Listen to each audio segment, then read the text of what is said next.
Muy buenas noches, señoras y señores. De Dios nos habla lo mejor del arte que han sido capaces de crear los hombres. Arquitectura, escultura, música o pintura. Lo más noble del espíritu humano está prendido de Dios y termina ineluctablemente prendado de él. Algo parecido ha sucedido con la literatura, pues hubo un tiempo en que buena parte de la obra escrita giraba en torno a la religión. Con la secularización de la modernidad, quienes continuaron escribiendo sobre materia espiritual pasaron a constituir una especie de categoría aparte a la que se recluyó en un recinto cerrado, una especie de anexo a la literatura al que no había que tomar excesivamente en serio. Hoy Juan Manuel de Prada nos va a contar algo bastante diferente, no se lo pierdan.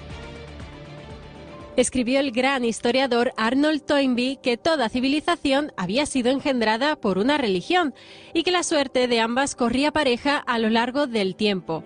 Por eso, en el periodo final de una civilización se producía una revuelta contra la religión que constituía su núcleo.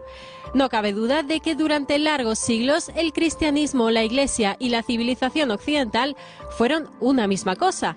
El cristianismo inspiró las más elevadas realizaciones artísticas en los distintos campos del quehacer humano.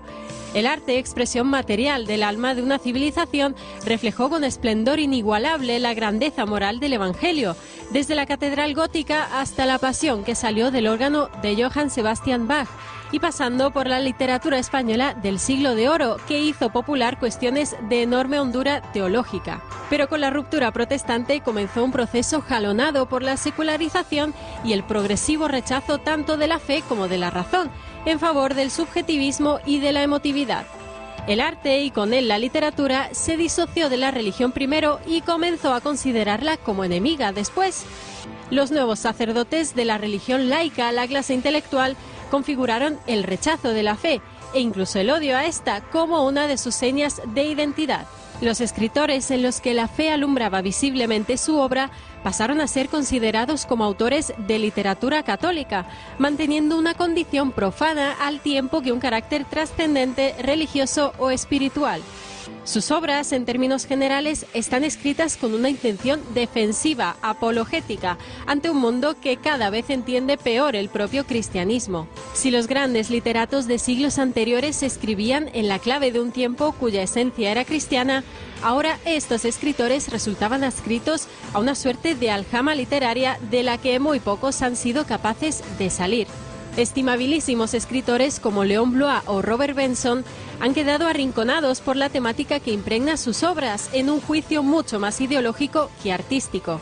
Otros, acaso no tan merecedores de reconocimiento, han alcanzado, sin embargo, amplia resonancia pública por diferentes razones, entre las que hay que destacar no pocas veces las cinematográficas. De todo hay en la Viña del Señor. Tenemos esta noche con nosotros a don Juan Manuel de Prada, al que saludamos antes que nada. Don Juan Manuel, muy bienvenido. Muy buenas, es un placer estar aquí nuevamente. Don Juan Manuel es autor de muchísimas cosas, no vamos a glosarlas ahora, pero sí de recordar que acaba de publicar una biblioteca en el Oasis, Magnificat, que es verdaderamente un libro muy estimable. Es una compilación de artículos referentes a la literatura católica, religiosa, espiritual, publicada por esta revista, hasta sumar unos 60. Así es, sí. Habría que especificar que no es literatura religiosa en el sentido, es literatura profana, es decir, son obras, grandes obras literarias, lo que pasa es que tienen un trasfondo religioso, ¿no? Pero digamos que no son obras apologéticas, no son obras, en su mayoría, de defensa de la fe, sino que son obras en donde se abordan las cuestiones sobrenaturales, ¿no? Que es algo que, como muy bien se ha dicho en la introducción del programa, era lo normal en la literatura. Es decir, si nosotros miramos nuestra literatura del siglo de oro, en el libro comento algunas grandes obras de la literatura del siglo de oro, pues yo que sé, La vida es sueño, o El condenado por desconfiado, o mismamente el propio Quijote, pues vemos que la temática, la presencia de la teología está en el trasfondo de toda esta obra clásica, de nuestra literatura clásica, de forma natural. Y como muy bien has explicado, pues hay un momento en el que esto se quiebra. En España, no de forma tan evidente, es decir, en España se va quebrando de forma más paulatina, pero llega un momento, que es el momento que vivimos hoy, en donde realmente la literatura ya no aborda las grandes cuestiones de fondo, las cuestiones sobrenaturales, ¿no? Y esto yo me atrevería a decir que es algo único en la historia. Es decir, la modernidad efectivamente ha tratado de arrinconar esta temática, pero no lo había logrado de forma plena. Siempre había una resistencia, ¿no? Es lo que pasa a llamarse la literatura católica. En un momento en el que el mundo deja de ser católico, hay una literatura católica, es decir, hay una serie de escritores que siguen ofreciendo esa mirada sobre el mundo. Lo que está sucediendo en nuestra época, yo me atrevería a decir que es la primera vez en la historia. Es decir, hoy en día el arte al menos aceptado socialmente y apoyado desde los medios de comunicación y desde las distintas instancias de poder, es un arte absolutamente ateo, podríamos decirlo así, o al menos indiferente ante la cuestión religiosa. Y esto yo creo que es único en la historia y efectivamente nos habla, como muy bien decíais en la introducción, nos habla del fin de una civilización. Comentabas tú recientemente en una entrevista que el arte católico no es comedia ni es tragedia, que es drama. Y creo que es una definición muy precisa. Sí, porque si de hecho nos fijamos en la literatura pagana, en la literatura clásica, griega y latina, pues nos vamos a encontrar con grandes tragedias, nos vamos a encontrar con grandes comedias, nos vamos a encontrar pues con Eurípides, con Esquilo, nos vamos a encontrar con Aristófanes, nos vamos a encontrar con Plauto, nos vamos a encontrar... Pero no nos encontramos con el drama, porque el drama, en realidad, lo que le dice al hombre es que el mal efectivamente está ahí y el peligro de sucumbir ante él es cierto, ¿no? Como nos enseña la tragedia, pero al mismo tiempo el drama nos dice que nos podemos reír del mal, ¿no? Que podemos vencerlo.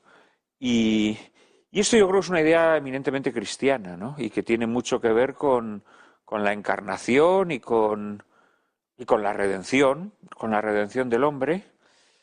Y efectivamente, yo creo que la gran aportación del cristianismo al arte, que lo renueva, lo transforma y lo vivifica, es el drama. Es decir, que el ser humano en su andadura terrenal pues está sometido a las limitaciones propias de su naturaleza caída, pero al mismo tiempo tiene la posibilidad de, a través de la libertad humana, de vencer el mal, ¿no? Y de adscribirse o de abrazar el bien, ¿no? Porque, bueno, pues tiene ese respaldo de la redención, de la gracia, y esta revolución, digamos, de la visión de la vida humana, yo creo que quien la aporta es el cristianismo, ¿no? Por eso la literatura que viene de otras civilizaciones, hoy en día, por ejemplo, del mundo asiático, es una literatura fatalista. Es una literatura fatalista. O, en todo caso, es una literatura cínica, ¿no? Que juega a hacer como que el mal no existe, ¿no?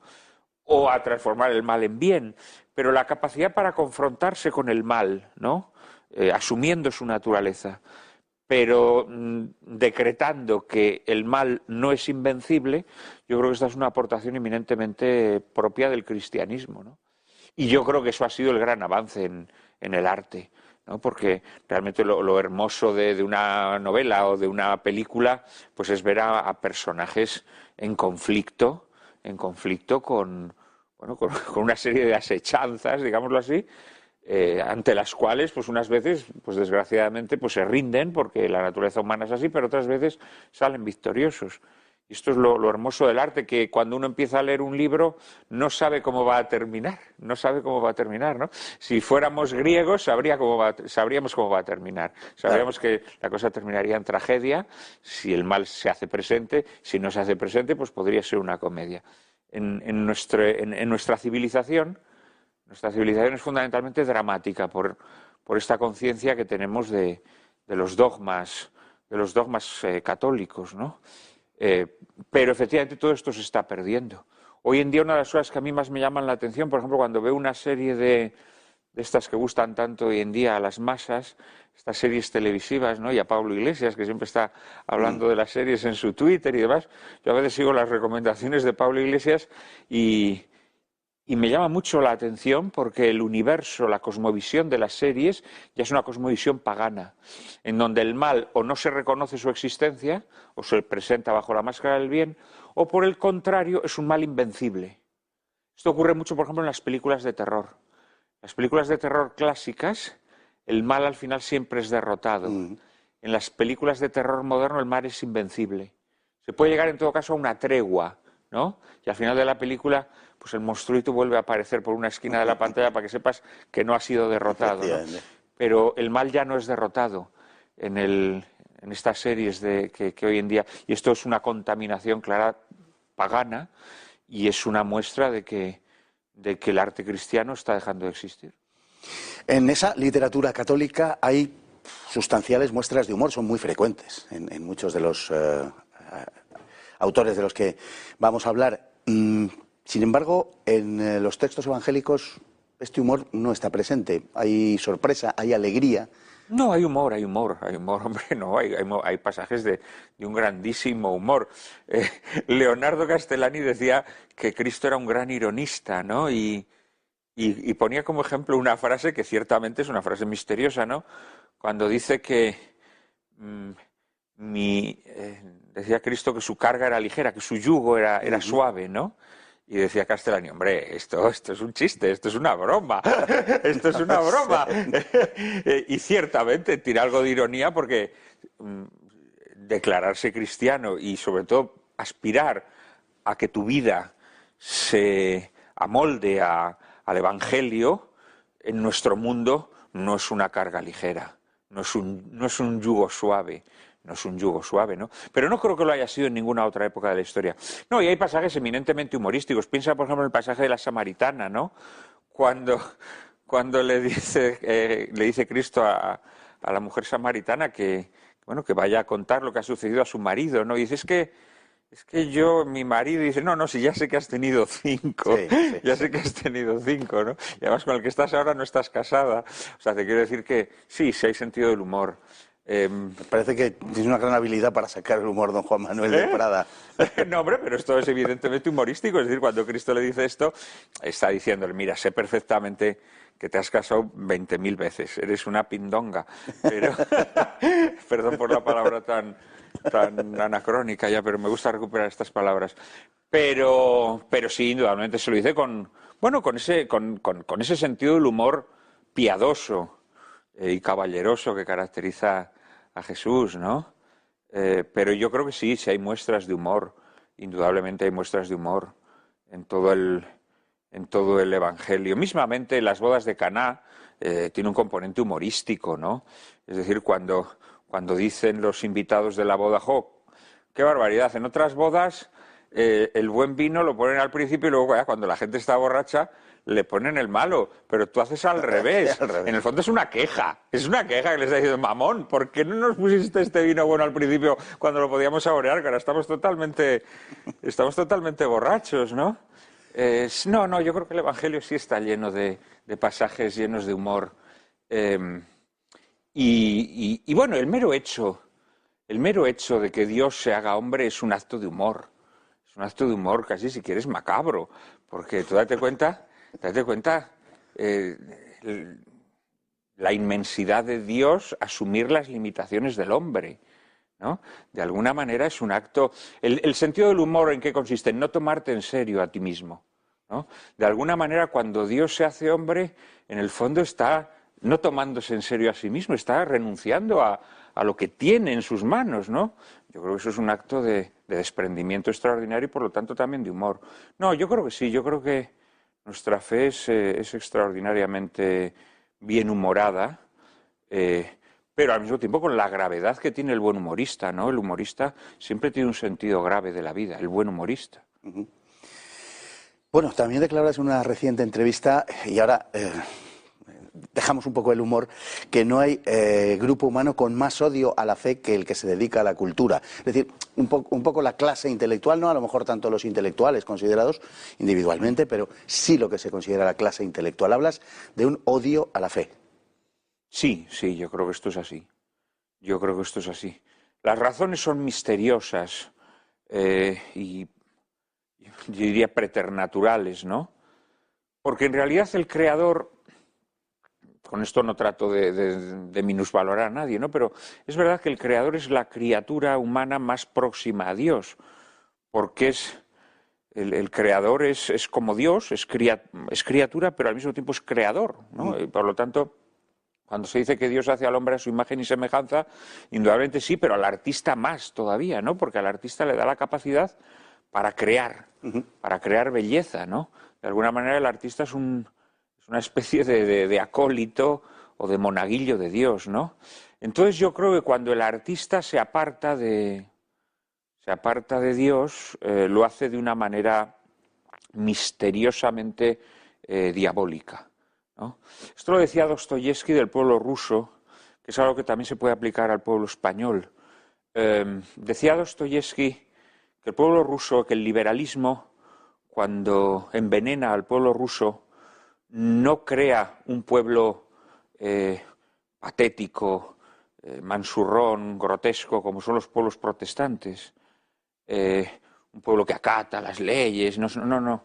Los pueblos religiosos, cuando son envenenados por el liberalismo, se convierten en pueblos monstruosos, ¿no? Y por eso en Rusia se genera la reacción bolchevique, digámoslo así, ¿no? Es decir, ese pueblo que ha sido envenenado del liberalismo no se convierte en un pueblecito de liberalitos moderados, ¿no? Al estilo de cualquier otra nación protestante, sino que se convierte en un pueblo de monstruos desatados, ¿no?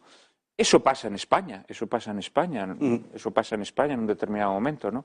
España, desgraciadamente, es un país que se ha rendido mucho más que Rusia, pero ocurrió en España. Y yo creo que al artista le pasa esto también. El artista no pierde la fe impunemente, digámoslo así, ¿no? Cuando la pierde, se convierte en una fiera que se revuelve contra la fuente, digamos, de la creación, ¿no? Y en este sentido, sí, esto es una cosa, vamos, no creo estar revelando nada especial, ¿no? Yo sí he notado odio a la fe, es en el mundo literario, en el mundo intelectual, es algo verdaderamente muy notorio, ¿no? Claro, subrayo lo del odio a la fe en contraposición, digamos, al indiferentismo, ¿no? Es decir, es algo muy específico. Es un odio activo. Es un odio activo porque tú date cuenta que el creador vive en una proximidad muy fuerte a esto. Es decir, por ejemplo, vamos a ver, cuestiones que hoy en día no se discuten porque hemos decidido no hablar de ellas, ¿no? Precisamente porque si habláramos de ellas, la gente empezaría a pensar. El tema de la inspiración, por ejemplo. El tema de la inspiración es comunicación divina. O sea, el creador, hay determinados momentos, cualquier persona que se dedique a escribir, a pintar, a cualquier actividad artística, lo sabe perfectamente. Hay días en que uno tiene que tirar de oficio. Tiene que tirar de oficio, pues porque, oye, las cosas no te salen bien. Pero hay días que sientes una cosa que no te lo explicas. Y además que es que además de verdad no tiene explicación, porque puedes estar cansado, puedes estar... Sí. Y sin embargo, escribes de forma maravillosa. ¿Por qué? Porque hay una cosa ahí que no tiene una explicación física o química, digámoslo así, ¿no? Es algo que no sabes de dónde viene. Y la inspiración, pues, indudablemente tiene algo de comunicación con lo sublime y el creador lo sabe, Y entonces, cuando niega esto, necesita negarlo, sí, desde el odio, desde la aversión, ¿sabes? Es un poco la historia de Caín y Abel, ¿no? La historia del creador. En el creador están Caín y Abel metidos dentro, porque hay creadores cuyos sacrificios son gratos a Dios y hay creadores cuyos sacrificios no son gratos. Y esos creadores se revuelven. Y yo creo que como el arte cada vez es menos grato a Dios, pues cada vez hay más Caínes en el mundo artístico, ¿no? Cada vez hay más Caínes y por lo tanto más odio religioso, sí. Don Juan Manuel de Prada, autor de nuestro libro Una biblioteca en el oasis. Nos vamos a publicidad, volvemos después para hablar de algunos solo, son 60, pero algunos de los libros a los que hace referencia en su libro Una biblioteca en el oasis.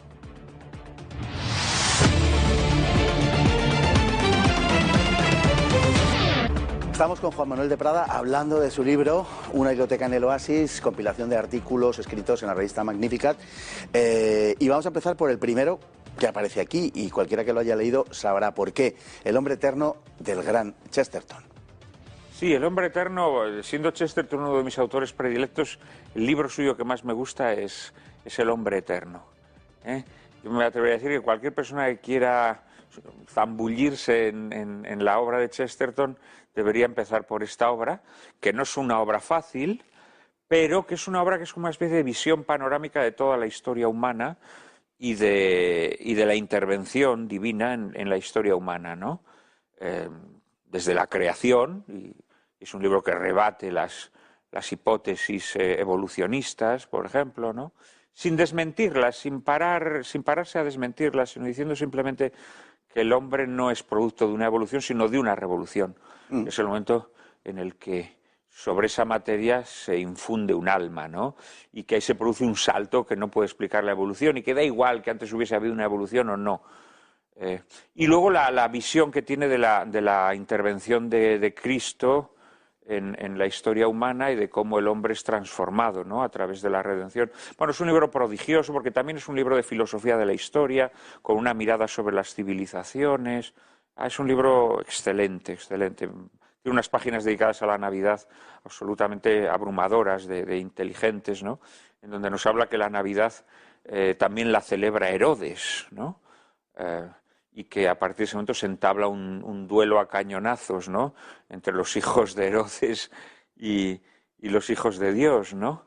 Que es de una vigencia extraordinaria, ¿no? Porque realmente el odio a la infancia, el odio herodiano a la infancia, el odio a la procreación, pues es el signo de la civilización moderna, ¿no? Tanto a través del antinatalismo como a través de la perversión de la infancia, que ahora ya vemos que está llegando a los extremos más monstruosos, ¿no?, a través del cambio de sexo y demás.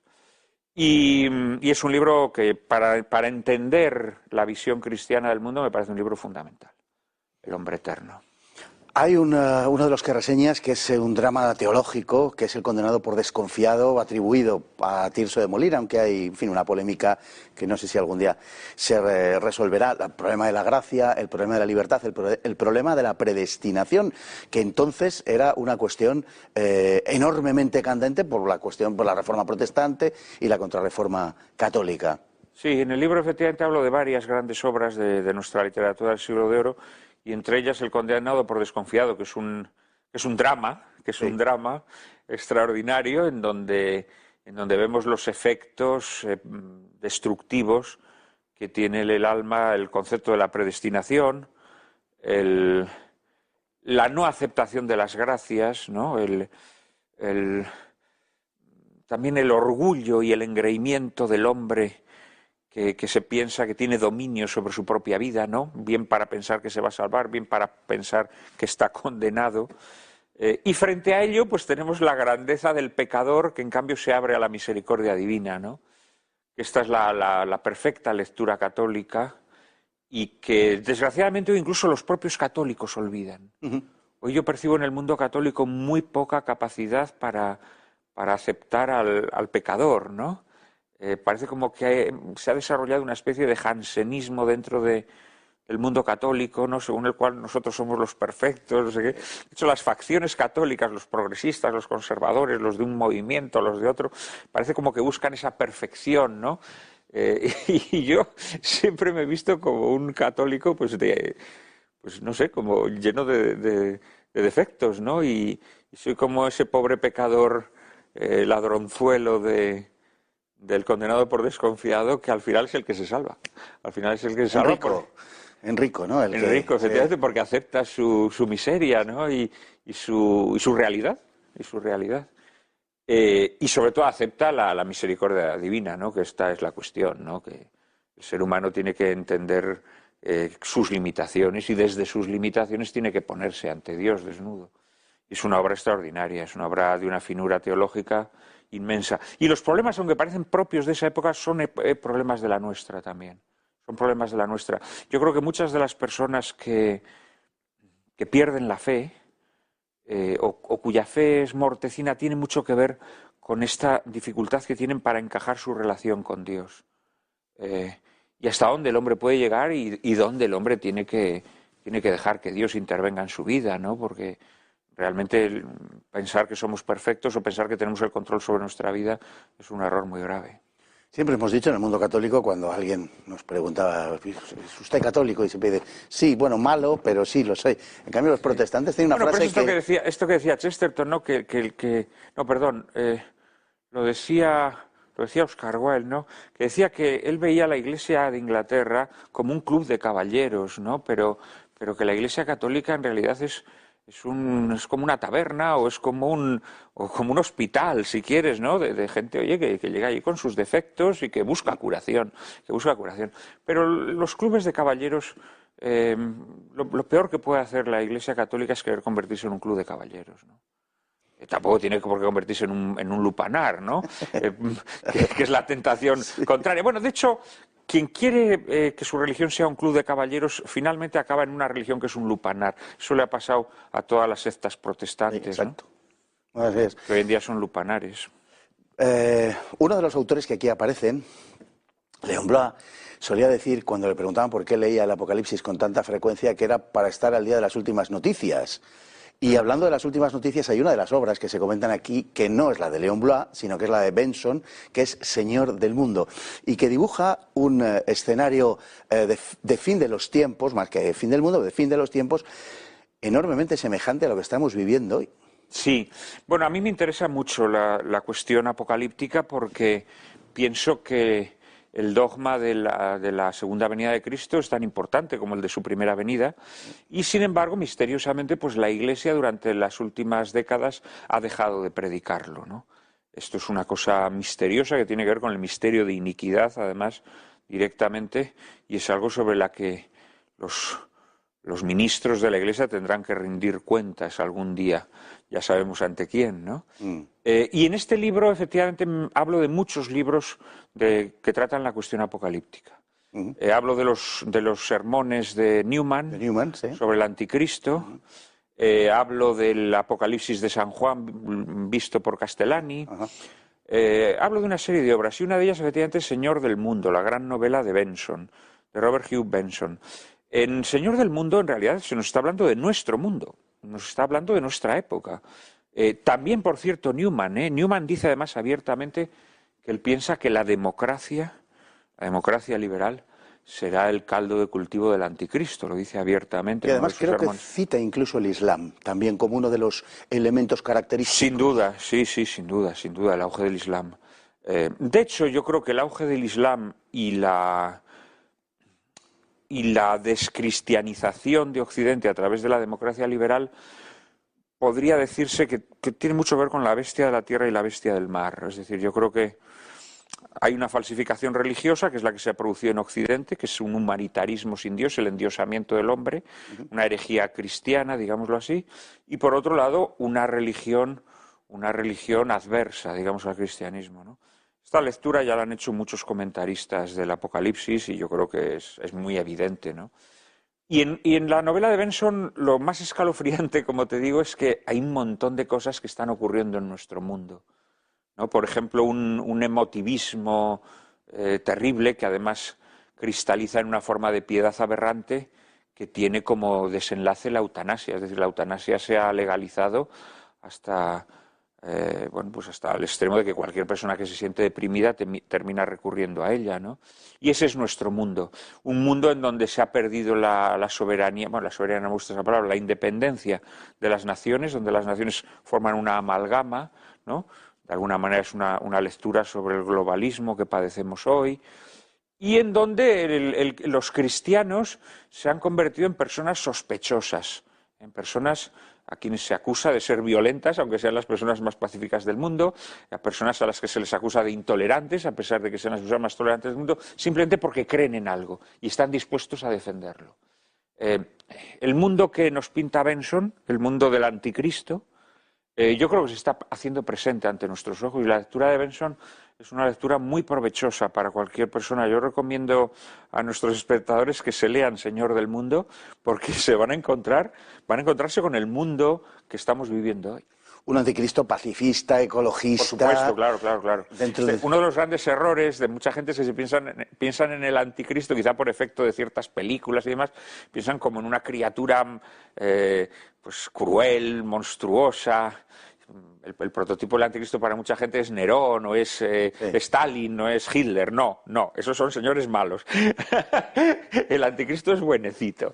Pero lo lógico, Juan Manuel, es que en la época en la que escribe Benson hubieran imaginado un anticristo más bien adornado con esas cualidades de maldad y de odio y demás, y sin embargo no, es el buenismo. Es el buenismo. Vamos a ver, es inmensamente maligno, lo que pasa es que lo disfraza a través de esta... No, yo creo, fíjate que no, la teología ya desde los padres de la Iglesia tuvieron claro que nadie se parecería tanto a Cristo como el anticristo.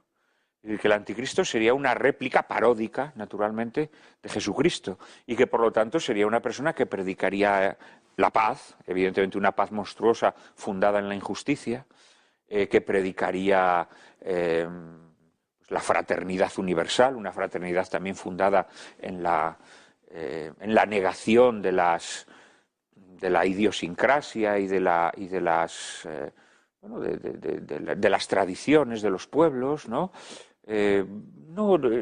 La Iglesia siempre tuvo muy claro cómo sería el anticristo. La Iglesia sí, pero digo que la literatura de aquella época se prestaba de algún modo. Indudablemente, claro, porque efectivamente, pero esto es muy interesante. Fíjate, por ejemplo, otro libro que comento aquí, Las cartas del diablo a su sobrino, al que yo he homenajeado en mi anterior libro. Pues las cartas del diablo a su sobrino están escritas en plena Segunda Guerra Mundial. Exacto. En plena Segunda Guerra Mundial. Sin embargo, C.S. Lewis no habla de las bombas que caen ni de los muertos. No, sí habla. Sí habla para decirle al demonio jovenzuelo,